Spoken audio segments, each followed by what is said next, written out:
You ask Tiger to calculate. This deals with the order of operations. The final result is 57.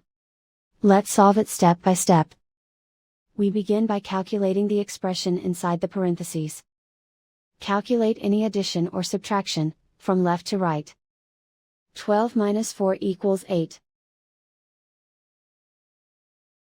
Simplify exponents and square roots.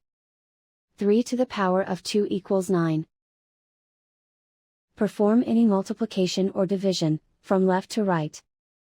6 times 8 equals 48. Calculate any addition or subtraction, from left to right. 48 plus 9 equals 57.